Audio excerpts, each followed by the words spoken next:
guys meet originally? You, Devitt?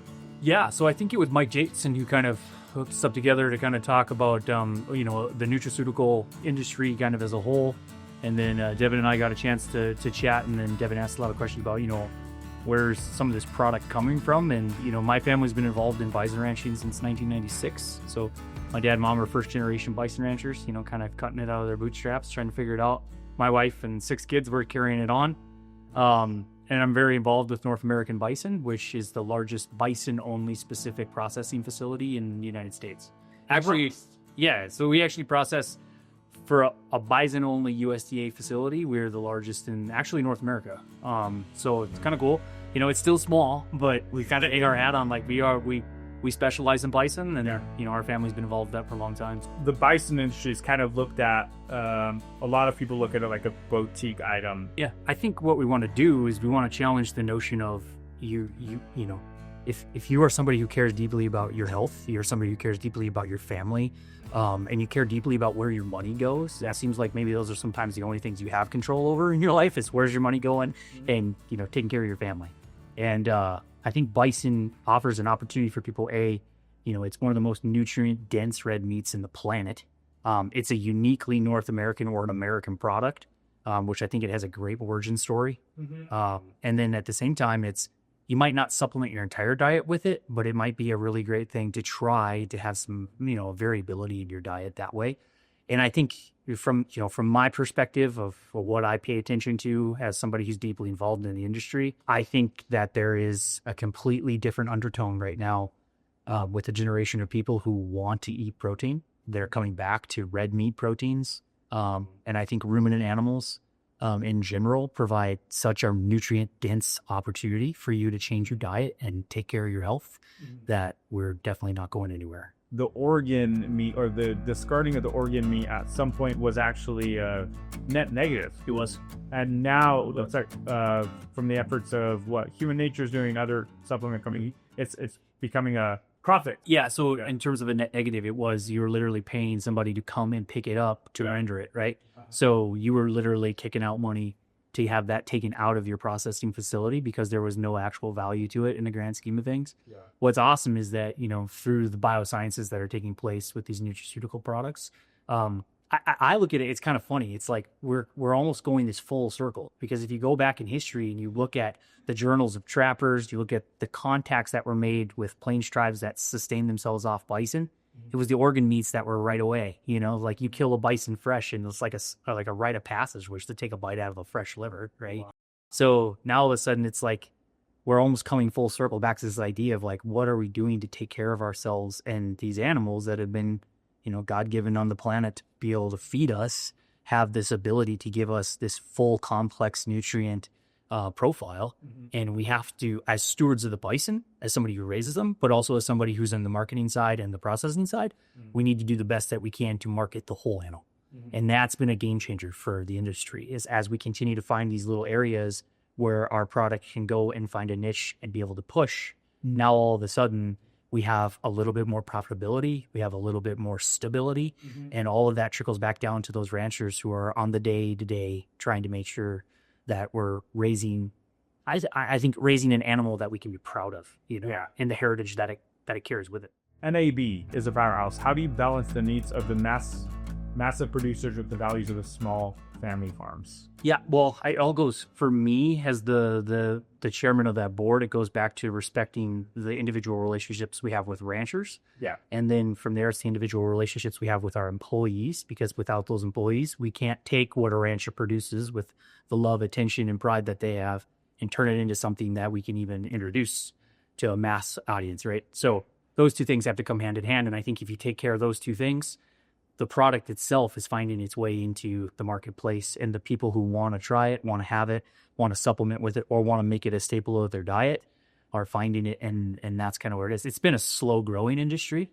I give like an analogy, like the industry has grown slowly, but the animal grows slowly. And it's an interesting thing because like you don't see these huge peaks and valleys necessarily because you have an animal that it just takes time for us to be able to grow the overall population. So as we continue to put this animal in front of people, I think we will continue to see that herd grow.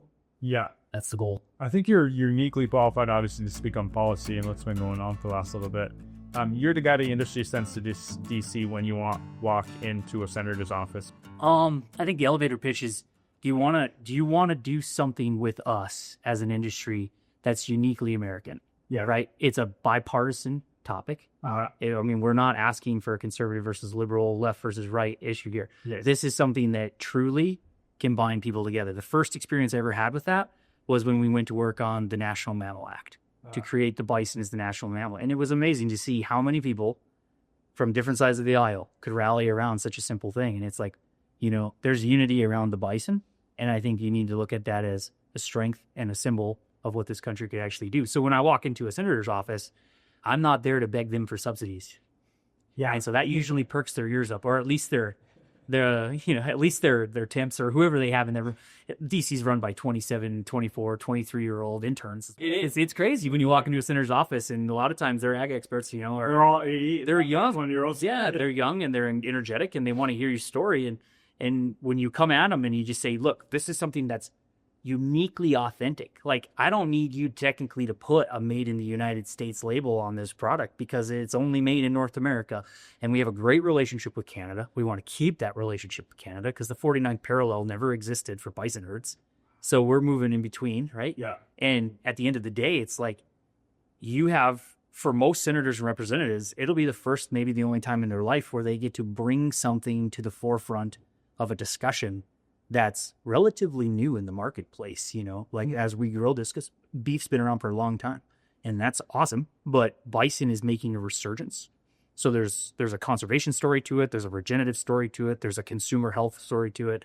There's all these different factors. And when you lay that out quickly, yeah, but concisely, they listen pretty quickly. Yeah. Yeah. Why does the government treat bison differently than beef? I think the easiest answer to that is it's not a commodity.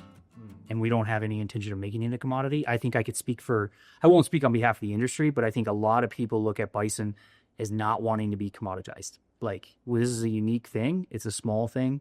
And let's keep doing what we're doing and do it well. And the consumer will eventually tell us if what we're doing is right. And they will respond accordingly. And that's just, that's kind of, I love bison ranching because it's a pretty cool case of just supply and demand economics. Yeah. There's not a lot of intervention that comes in to manipulate that market. And so you can, if you really, do your due diligence, network, and you set yourself up, you have an opportunity to do something that's kind of unique in this world, which is, here's my product, here's what the consumer wants. I've met those two things. And we've exchanged a medium of exchange because you want what I have, and this is where it goes. Yeah, that's pretty cool. Is bison the greatest comeback story in mammal history? Well, that's a good question. I want it to be. That's what I would say. I do. Yeah. I think, when I sit at my ranch and I think about, the fact that there was, hundreds of thousands of bison that were splintering off the big herds coming up into our area, and we have archaeological evidence of that, which is really cool. It would be amazing to be able to say someday, we've taken something that was down to less than 200 head and brought it all the way back to 1 million. I think that's a success story that I think everybody could get behind. Yeah. Looking at supply chain disruption over the last few years, how did the bison industry fare compared to the beef industry? Yeah, I don't think we saw a huge supply chain disruption other than the fact that we just don't have enough plumbing. But we don't have enough raw product to supply what's currently being called by customers in the marketplace right now for product. We can't supply it, which is a good thing, but it's also one of those things where you have to mitigate that because as a marketer, like if I put my hat on the marketing side, supply and demand tells us, well, let's just keep raising price till it stops. But you can blow the lid off of that. And then all of a sudden your redirect or recalibration, once people are like, I can't afford this anymore, it's significantly less to try to get people to come back to it. So we have to be careful. We have to be respectful of the pocketbook of an average American who's looking at our product to say, what can you afford? What do you feel is fair, but without blowing the lid off of that? It is the one supply chain thing I think that we pay very close attention to is we want to make sure that we're doing everything we can so that our and I call them partners because that's what they are. I have good friends on the north side of the border in Canada, And they're a big part of our market, probably 30% of what's coming through the United States is coming out of Canada too. So it's important that we have a good relationship with them as well. So that could be, I would say, a disruptor if, tariffing or anything like that doesn't play out the way that we hope. But we've tried to make that as loud and clear as possible. Like, this is a uniquely North American thing. Let us market it as a North American thing. Yeah. I mean, even down to the name of our company, North American Bison. Yeah. Where do you want it to be in the next 30 years? Where do you see what's best case scenario here? I think best case scenario is that as an industry that's small, closely networked, I think best case scenario is that we navigate a generational transition of the industry as it comes. And we're going to see that, I think, in the next 10 years. We're no stranger to that in most industries, I don't think. When you just look at a baby booming generation, a massive amount of people that are all retiring, and you got to replace that. Yeah. But it's happening in all these different sectors. And in the bison industry, we're not estranged from that. So how we do that and how we allow that process to take place naturally, but at the same time providing the supports that are needed to allow people to either transition into an operation, or come into the industry and grow a new operation. If we do that well, I think in the next 30 years, I think our consumer base will continue to push this market forward, and there'll be more and more opportunity. And, from my position in the industry now, I look at that as like the National Bison Association in the role that it plays, both on the policy side, the networking side, the education side, is an invaluable asset. And then you flip the coin and you go, okay, well, then what's really drives this thing? Well, you got to have the marketer side. So when you look at the number of marketers that have been here a long time, and how they're setting themselves up to be able to transition to a new generation of leadership and move forward, and multiple marketers are doing that, I think the future is very bright in the bison industry. So tell us about how bison can be transformational at every level. So I always, like, when people ask me that question, I think that question goes a lot of different ways. Like, you can get into the regenerative agriculture, you can get into sustainable agriculture, you can get into conservation ranching, right? Lots of things there. I think, to boil it down very simple, bison is the keystone species of the American plains, right? The North American plains do not exist without the bison. They're intertwined. And it's a beautiful biological engineered system it's unbelievable when you get those things to work symbiotically together.